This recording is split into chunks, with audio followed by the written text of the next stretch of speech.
Jeff Foxworthy, the host of Are You Smarter Than a Fifth Grader? You've been making adults feel silly for years now. The show is back on May 26th, 8 p.m. Eastern on Fox. Thanks so much for being with us. Thanks for having me. Huge Atlanta sports fan, so let's start there. Be honest, does all of your you're a redneck when stuff come from Chipper Jones? No, I know Chipper. Quite a bit of it does come from Chipper. It was a personal theory that I had. Yeah. I can imagine that he'd be a fun person to. Yeah, you can get well. I still do the page-a-day calendars. I've been doing them for 25 years, and Chipper's probably responsible for 40 or 50 entries in there. Yeah. Yes, you can tell from his Instagram that he's been very busy in retirement. Hunting, fishing, drinking beer, all that good stuff. The Atlanta Falcons, I'm not sure if you heard this story, but the team was fined by the NFL for piping crowd noise into the stadium. How sad of an indictment is that? Did you see our team last year? We had to pump in fan noise. I actually did, because I know Arthur Blank and am friends with them, and so before the season started, I filmed all these things that they were going to put on the monitors during the game to get the crowd. And then once the season started, I went, they're not going to show any of that stuff because there's nothing really to be excited about. But I'm really excited now with Dan Quinn. I think the Falcons are going to turn around this year. Listen, new attitude. You get a guy from Seattle, obviously knows how to win. And knows how to play defense, which is not something we've done for a while. So. You are an astute fan, Jeff. Yeah. You realize exactly what the problem was. Yes. Not a lot of defense. The Hawks, meanwhile, are playing good defense. They're in the Eastern Conference Finals. I got to go read Revelations again because I think it must be one of the end time things that the Hawks are at first time ever in the finals. And it's funny because nationally, I don't think anybody gives them a chance against Cleveland. They're definitely the underdogs as a number one seed. They're going to the NBA Finals. Are you willing to make the guarantee right now? I'm making the guarantee. We're going to the Finals. That's fantastic. Shock the world. Yes, indeed. That's an overused cliche in the sports world. In this case, it would definitely be true. Because you are so great at picking out exactly what makes a redneck, we wanted to show you some of sports' most famous athletes and tell us on a scale of 1 to 10. 10 being the highest? 10 being the highest. Just how much of a redneck?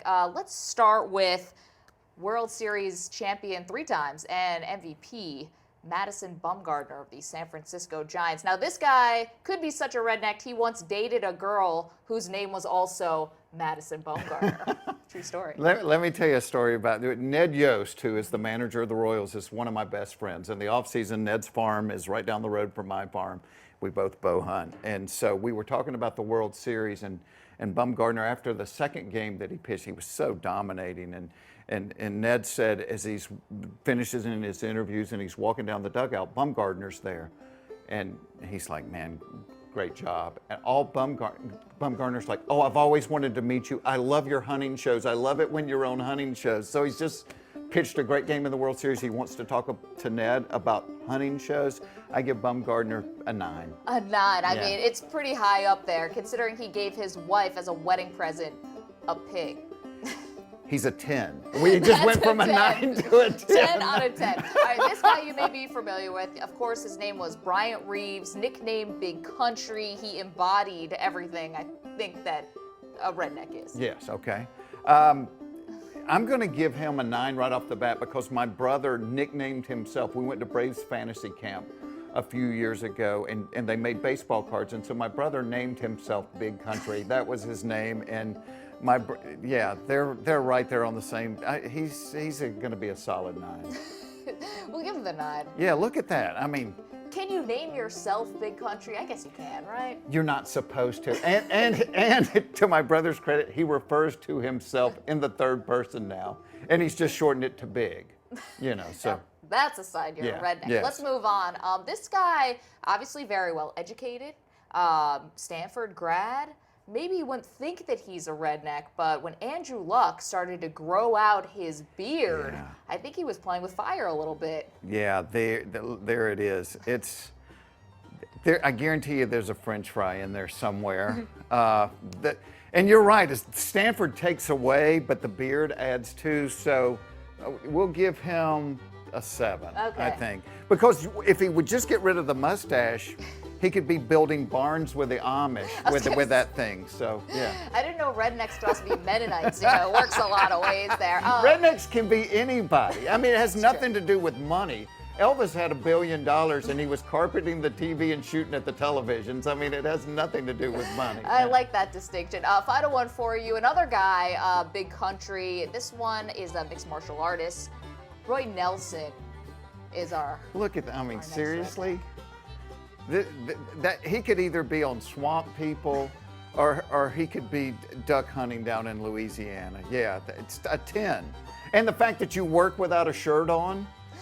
Bonus. When you go to work with that, that's a big bonus point. He's a solid 10. Yeah. No shoes. No shoes and no shirt. And that makes a difference. No shoes, no shirt, definitely. That was one of my favorite redneck jokes is if you work without a shirt on and so does your husband, you might be a redneck. So, yeah, he's a solid 10. That is amazing. Okay, well, thank you very much for taking us through that, the blow by blow.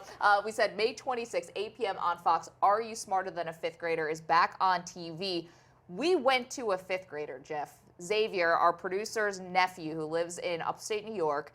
We asked him some sports-related questions. Okay. Are you smarter than fifth grader? We're going to see if you, sir, can this never ends answer well. these never questions. Ends well. It's going to go very fast, I'll tell you that. First question, what team does soccer star Lionel Messi play for?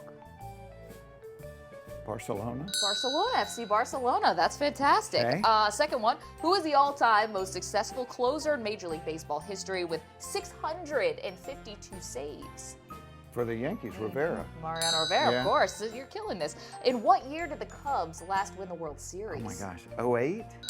Yeah, 1908. Is that right? That's fantastic. Bah! And final one for you. You can go 4 for 4. What New England... I've never been 4 for 4 in my life in anything. Well, so. this is a big moment, Jeff. Get ready for it. What New England Patriots safety intercepted the football to end the Super Bowl this year? Hint, the Butler did it. Oh, come on, Jeff. You got it. Malcolm. Malcolm I was Butler. like Michael or Malcolm. Malcolm. We'll go with Malcolm Malcolm. Butler. We'll go. Fantastic. If it's Malcolm 4 right, for that's what we'll 4. go with.